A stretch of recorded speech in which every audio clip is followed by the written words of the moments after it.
अस्सलामुअलैकुम। कराची में बेलगाम 22 wheeler trailer ने मोटरसाइकिल को कुचल डाला। निजी टीवी चैनल का मुलाजिम जाबाहक हो गया, ड्राइवर फरार, इलाके में कोहराम मच गया। क्या आप हालात हाजरा से आगाही हासिल करना चाहते हैं?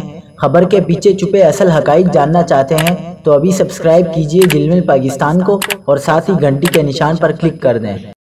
आपको बताते चलें कि कोरंगी गोदाम चौरंगी के करीब बेलगाम 22 व्हीलर ट्रेलर ने मोटरसाइकिल सवार शहरी की जान ले ली। मुतवफ़ी 2 बच्चों का बाप और निजी टीवी चैनल का मुलाजिम था। हादसे का जिम्मेदार ट्रेलर का ड्राइवर भी मौके से फरार होने में कामयाब हो गया।